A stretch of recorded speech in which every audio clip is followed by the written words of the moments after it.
The following program is a production of Pioneer Public Television.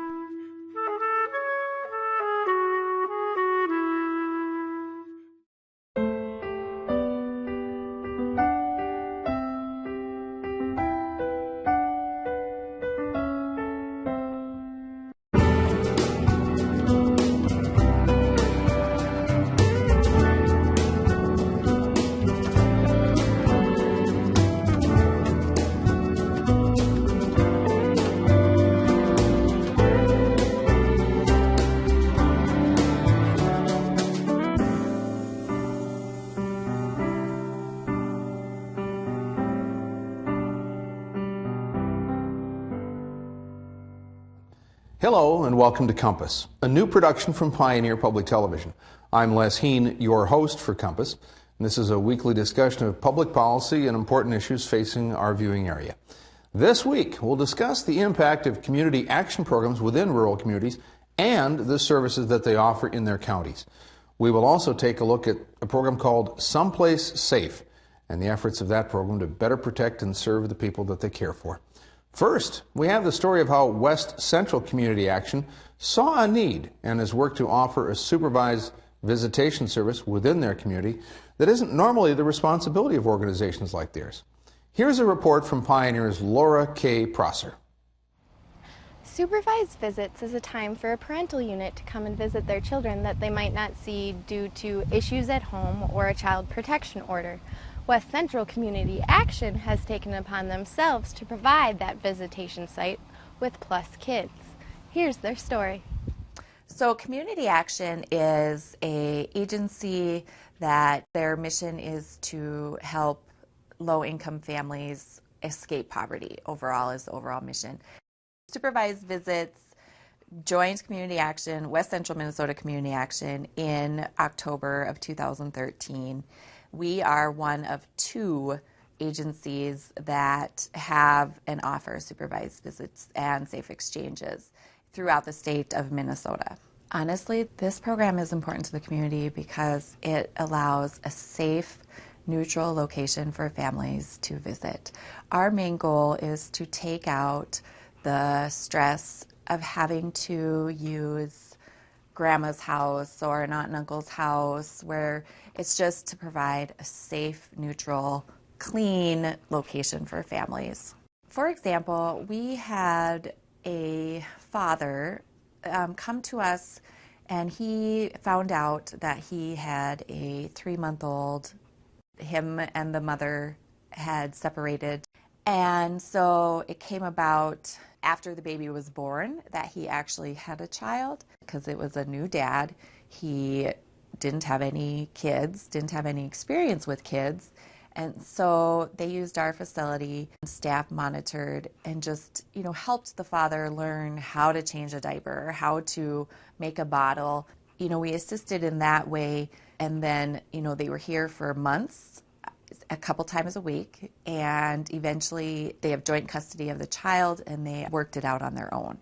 In some cases, individuals like the parents of the children cannot be in the same room as each other. This is why all visitation schedules have been shaped to accommodate this dilemma. For a supervised visit, when the family arrives, the non-visiting parent arrives 15 minutes early. Staff greet him at the door and escort him in. We have one main entrance, so those double doors are shut, and the visiting parent waits. The non-visiting parent or the custodial parent has the children and would arrive right at 10 o'clock, ring the doorbell. Staff greets them at the door and escorts the children in. Then the children with the visiting parent have their visit, and then the non-visiting parent would ring the doorbell and staff escorts the children out, and then the visiting parent waits 10 minutes before they can leave. Due to only having one main entrance, that's why we do the staggered arrival times and departure times, so that there's no conflict with parents running into one another. A lot of times when they first come, they're angry and they're resentful and they don't want to be here and they don't want to feel like they have to come to a place to see their child. That's a lot of the times the first initial contact that we get. But throughout the the days and the weeks and the months that we are with the families, they start to realize how valuable our location is and how valuable just having the space to be able to visit with their children. And a lot of times at the end, when they are going off-site, they thank us for our services. So you see a change in their mannerisms and their behaviors throughout. Despite being only one of 2 sites in Minnesota that offer visitations like these, Plus Kids finds a lot of support with other service offices. Each party has to do an intake where we go over policies and procedures just to ensure that they know what is our expectations and what are their expectations. We just want everybody to be respectful and follow all of our rules that are in place, and they are in place for mainly safety and security of the children and the staff. Staff will intervene if there is a situation where the child may be in danger. Staff will assist as needed, where is needed, but staff's job is not to babysit. It's not to play games with the families that are here. It's just to ensure that regardless of what the situation is, that the children are being cared for and safe while they're here. In the end, it's not about what rules or regulations to follow. It's not about how much the staff and other services are involved. It's about the kids and getting that time with them. Throughout the years, we have parents that maybe didn't want anything to do with one another and thought, I'm going for sole custody, you don't need to see the children, have turned around and saw the importance of having both parents involved. So they are able to eventually come to terms, and some families go to joint custody where they get 50-50 shared time. We have seen where a parent is actually reunited with the child due to whatever the reason, maybe not knowing that they had a child or maybe not seeing the child for a couple years regardless of whatever the situation may be, and yet they've been reunited and actually have a bond with the child now and are able to see them on a regular basis. Regardless of the parents' situations and hostilities towards one another, you see that there is a need for both parents' involvement. And the kids, they want and need the love of both parents. In the end, we see a lot of great results.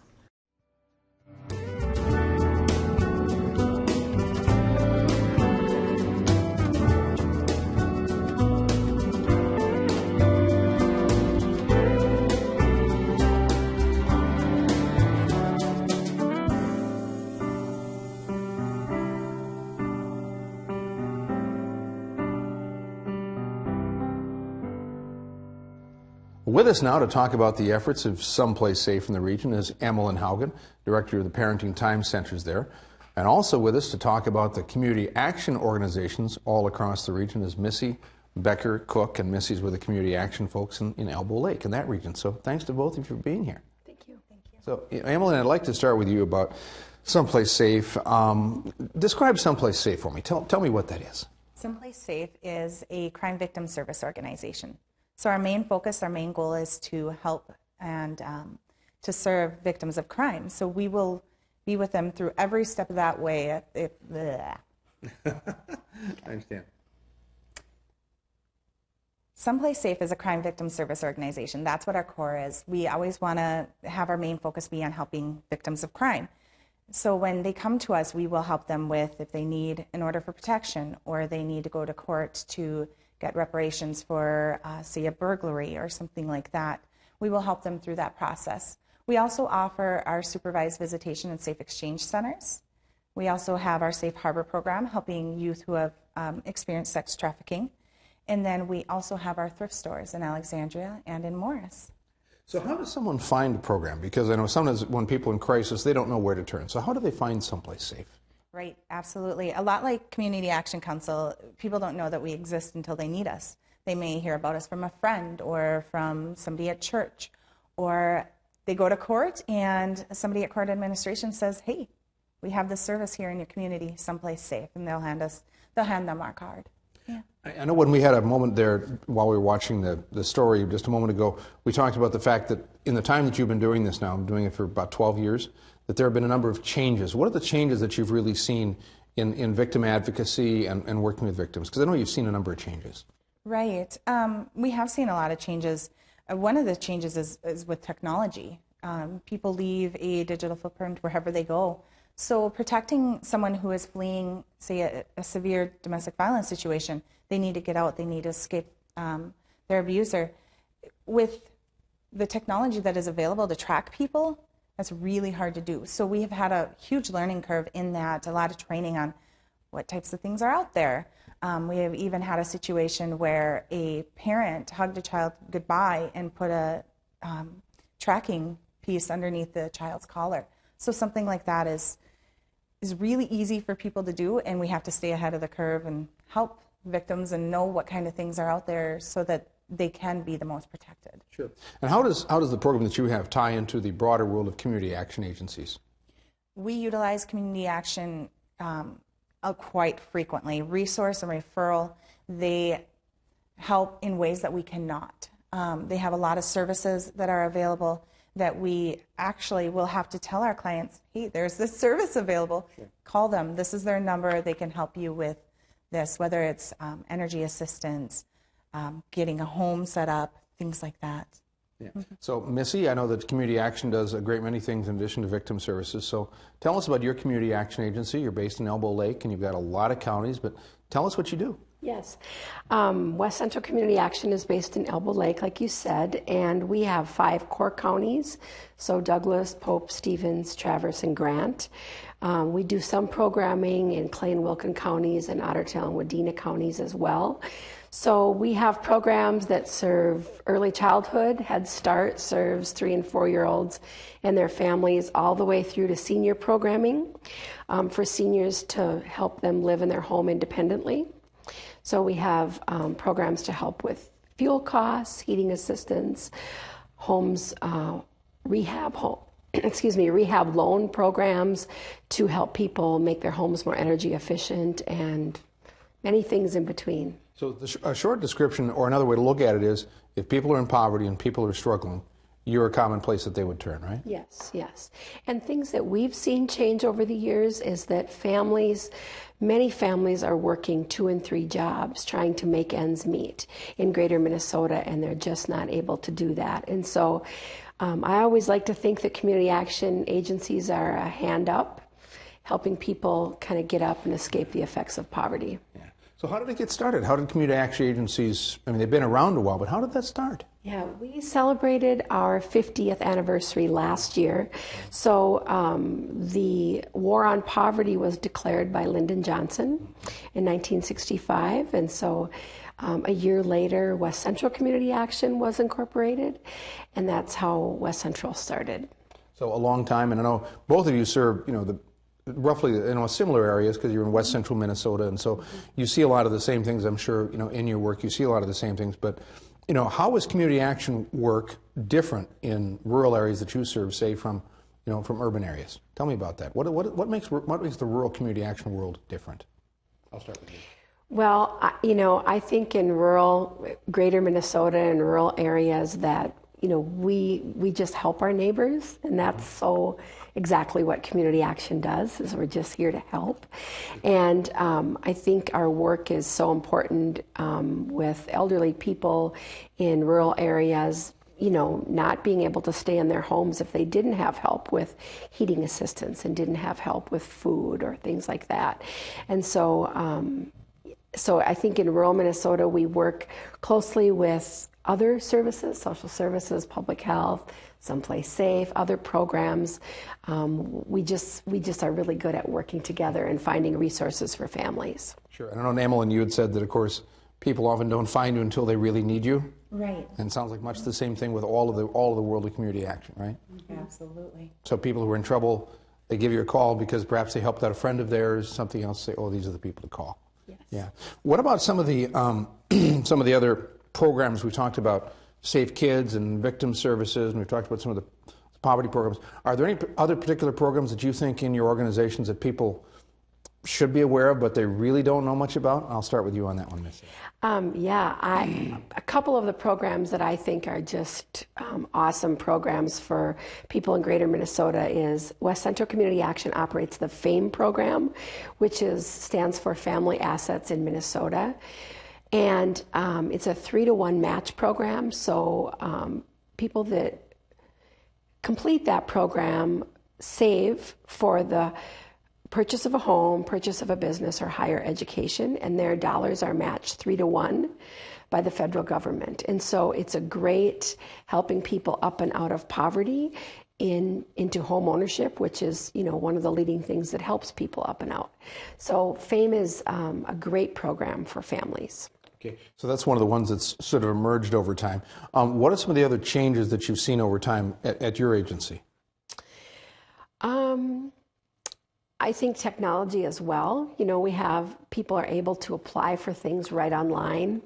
Our Energy Assistance Program is a web-based program now where we help folks fill out the application and we enter it into a state of Minnesota website. And so technology has certainly made the work easier, I believe, and we're able to reach people, and people research our website a lot for services that we offer, which... Sure. And as you think about the services that are emerging, are there some challenges that perhaps you're seeing now that you didn't see 5 years ago in working with families? There's technology is one of the most obvious ones, but are there other ones, Emmeline? I know, for example, there's some more attention paid to the issue of stalking, let's say, than there was 5 or 10 years ago, right? Right. Yes, the issue of stalking is definitely one of those things that is on the forefront of our mind when we are working with victims, or whether we're working with families at our supervised visitation centers too. Sometimes parents cannot know where their children are placed, if they're placed in foster care or protective custody. So that has definitely changed the way that we do things. We have to implement certain policies to keep the children safe. Sure. One of the things I think that as you look at these programs, there are a lot of ways you can measure success, or you can measure activity. So let's talk a bit about how many people you're seeing now as opposed to years ago. Are you seeing, as you said, changes in how people face problems, or they have different problems because of multiple jobs? What about the sheer numbers of people that you have to work with on a daily basis? Has that changed? And Missy, I'll start with you.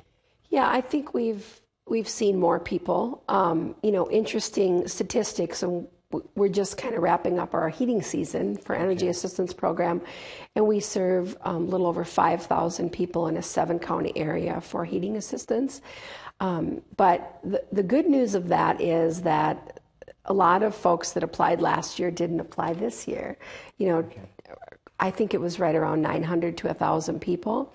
Well, that means that we've helped them for a year. I hope that means that we've helped them for a year, and now they're not needing us for assistance. Sure. So we do get about as many new people, though, as that we don't see returning. So just for that program, it's about 5,000. Our agency is about a $9 million organization a year, so that's federal, state, and private funding coming in the doors. And Emmeline, changes for the caseload or the work that you have to do? Right. I would love it if our services weren't needed. That would be a positive thing if people did not have to be a victim of a crime and no longer need our services. But we serve about 4,500 people annually, and that number does increase each year. Yeah. I know you said that you have your your programs that you focus on more intensively and that you really like to work with, and the idea of working with children I know very important to you. Yes. Tell me about that. Oh, working with children, that's my passion. That's what I love to do. So at our parenting time centers, we serve, it's not a cookie cutter family. We see people from all walks of life and all situations that come to our centers and need our services, whether it's a divorce and they are going through a turbulent time and they just need that neutral third party to help with the exchange of the children. We provide that service. Or say a parent has had their children removed from their home due to a child protection investigation, and they have to be supervised while they're with their children. We provide that service as well. If they're a family and they need our services, they can come to us and we'll help them. Yeah. And how many years have you been working on that particular program? I've worked for Parenting Time Centers for 12 years, but we've been in existence for 31. So I think that's another thing that people may not understand about community action agencies or other programs you have, is that even though they may have just heard about them recently, a lot of these things have been around for a long time, had to go through a lot of changes, in your case, as you said, with 50 years. What about the distances? Obviously, when you're working with a 9-county area or a 7-county area, one of the challenges for people can be, approaching the service, knowing about the service, but then actually getting there, particularly if they're in poverty. So tell me about what that's like working with people scattered over a very large area and how they access services. Sure. We work really well with we have a lot of partnerships in all of our counties. So for instance, in Douglas County, our headquarters are in Elbow Lake in Grant County, but in Douglas County, we have offices at the United Way in Alexandria. We have offices in Moorhead at the Clay County Family Service Center. So we are accessible to clients in all of our counties, and we make sure that that's possible. Head Start, we work very closely with school districts. So many of our Head Start classrooms are in schools, so that's a great partnership for the year that comes after preschool, for kindergarten, and for children to get to know the school that they're going to be attending. Yeah. And for you? Yes, the distance can be an issue. That's why we actually have so many offices. We have 10 offices in 9 counties so that we can be accessible. And we do partner with public transportation or cab systems. If people need to get to us, we always want to make sure that they can. Yeah, sure.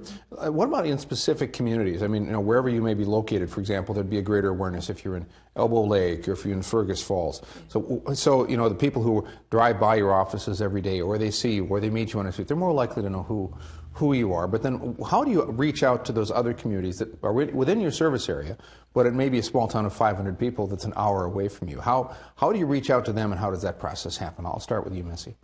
Well, you had talked a little bit about using community action. Sure. It's kind of the same for us. We make sure that we have our brochures at all of our social service agencies, public health, Someplace Safe, those kinds of programs where clients will need us. So it's a lot about partnerships? Absolutely. So social service agencies, tell us about some of the other partnerships that you have to again, get the word out and work with people. United Way, we work a lot with United Way as well. They help with programming and, yeah. So United Way. Emily? Yes, law enforcement, human service agencies. We also go into schools. We do presentations. In fact, our numbers last year, we provided presentations to over 12,000 people. 12,000 people? Yes. So when you talk about presentations, that's actually you getting up in front of people, letting people know about what it is? Yes, whether it's church groups or professional agencies, we will go and talk to anyone who will listen to us. We want to get our name out there. We want people to know that we exist, and we want people to be able to say, hey, there's this great service that's available that can help you. So we will talk to a wide variety of different public groups. Sure. I know when you're talking about programs that are dealing with poverty or you're dealing with victim services that, we hear a lot of stories, and it's very, very, it's difficult work, it's challenging work. Tell me about some of the success stories, the things when you look at your own work and you say, oh, I'm really proud of this program, or I'm really proud of how this worked. I'm always interested in hearing the success stories. Missy? Well, we have lots and lots of success stories. Yesterday, in fact, our FAME program was the award recipient of a best practice in Minnesota from the University of Minnesota and the Minnesota Community Action Partnership. And so when families are struggling and they're able to save for the purchase of a home or the purchase of a business or for higher education, those are real success stories that we see every day. Yeah, and that's of course one of the questions is people know, how do you know when you've been successful, or how do you measure success? And for you, Emmeline? Yes, we measure success by the stories that people will come and tell us. People will say, because of you, I was able to break free from that situation, or I was able to make changes in my life that were positive. I actually had a mother call just recently and say that she wanted to thank us for the services that we provided because her kids are now back at home with her. She's been able to get away from the addictions that had a stronghold on her. And she said that without our services and without her being able to continue to have that safe relationship with her kids while she was getting the help that she needed, it wouldn't have been possible. So it sounds like you touched on an important point there, which is that often when people are coming to either of you for services, it's not just one significant challenge for them, it may be many. Absolutely, yes. We have an inventory of about 45 homes in our 5-county area. That they're Merle Homes, which is a Minnesota program that allows people to purchase their first home, no interest, no down payment, and they pay for mortgage in 30 years. West Central actually owns the home until the home is paid for, but that's an amazing opportunity. And lots of times we are getting people into homes that have been rehabbed, and so they're energy efficient and have newer appliances, newer furnaces for much less than what they can rent. Okay. We've only got about a minute left, but I want to make sure the people understand, if they want to know about the programs and offices, programs that community action agencies provide, Missy, how would they find out? Well, our website is www.wcmca.org, and 800 line is 1-800-492-4805. And for you, Emmeline, I suppose Yes. people in your area it's in your focus areas, look for you, right? Yes. Our website is www.someplacesafe.info. So that's INFO. And then our phone number is 218-739-3132. Okay, Missy, Emmeline, thank you very much for being with us. Thank you. That's it for this week on Compass. Join us next week as we take a look at how the workplace is changing for better communication between different nationalities in the workforce with the help of professional interpreters.